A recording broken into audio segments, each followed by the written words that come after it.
नया महीना शुरू हो चुका है और जून अपने साथ कई बड़े बदलाव लेकर आया है, जिसका सीधा असर आपकी जेब, आपकी यात्रा, आपके बैंकिंग लेन देन और यहाँ तक कि आपकी कार खरीदने की योजना पर भी पड़ने वाला है। तो आइए जानते हैं कि 1 जून से क्या बदलेगा और आपको किन बातों का ध्यान रखना होगा। नमस्कार, मैं प्रिया श्रीवास्तव और आप देख रहे हैं न्यूज़ 18। आज से एलपीजी सिलेंडर की कीमत से लेकर मारुति की कारों तक के रेट तो बदल ही जाएंगे, साथ ही UPI payment, ATM transaction fees, solar panel से जुड़े नियम और पैन कार्ड रूल्स में भी कुछ बदलाव हुए हैं।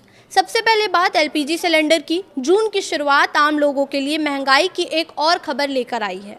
ऑयल मार्केटिंग कंपनीज ने कमर्शियल गैस सिलेंडर के दाम में 42 रुपये तक की बढ़ोतरी की है। वहीं 5 किलो वाले फ्री ट्रेड एलपीजी सिलेंडर की कीमत भी 11,000 रुपये बढ़ गई है।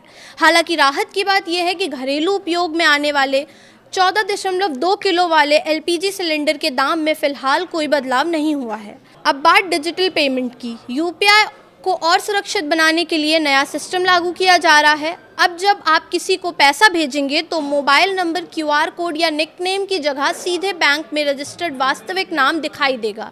इसका मकसद फर्जीवाड़े और गलत खाते में पैसे जाने की घटनाओं को रोकना है।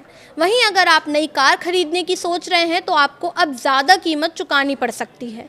देश की सबसे बड़ी कार निर्माता कंपनी मारुति सुजुकी ने अपने सभी मॉडल की कीमतें 30,000 रुपये तक बढ़ाने का फैसला किया है। वहीं हुंडई ने भी अपने वाहन 12,800 रुपये तक महंगे कर दिए हैं। यानी जून में कार खरीदना आपकी जेब पर बोझ डाल सकता है। अगर बात करें रेलवे की, तो रेल यात्रियों के लिए भी अहम खबर सामने आई है।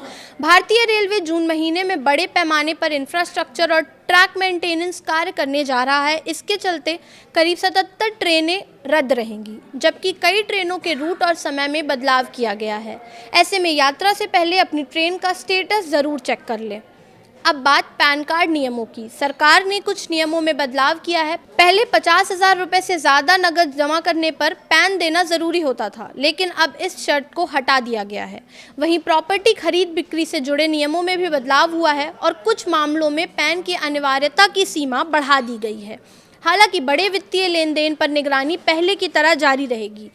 सोलर एनर्जी सेक्टर में भी बड़ा बदलाव हुआ है। 1 जून से नए एएलएमएम नियम लागू हो गए हैं। अब सरकारी योजनाओं, सब्सिडी और नेट मीटरिंग से जुड़े प्रोजेक्ट्स में केवल उन्हीं सोलर मॉड्यूल और सेल का उपयोग किया जा सकेगा जो सरकार की मंजूरशुदा सूची में शामिल हैं।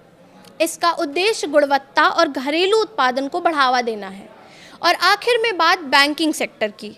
कई बैंकों ने ATM transaction fees, free transaction limit और कैश निकासी नियमों में बदलाव किए हैं। कुछ बैंकों ने डेबिट कार्ड से नकद निकासी की सीमा में भी संशोधन किया है। ऐसे में बैंकिंग सेवाओं का उपयोग करने से पहले अपने बैंक के नए नियमों की जानकारी ज़रूर लें। तो कुल मिलाकर जून का महीना आपकी जेब, आपकी यात्रा, आपकी खरीदारी और आपके बैंकिंग व्यवहार पर असर डालने वाला है। इसलिए ज़रूरी है कि आप इन बदलावों से अपडेट रहें और अपने वित्तीय फैसले सोच समझ कर लें। फिलहाल इस वीडियो में इतना ही। ऐसे ही और वीडियोस के लिए देखते रहिए न्यूज़ 18।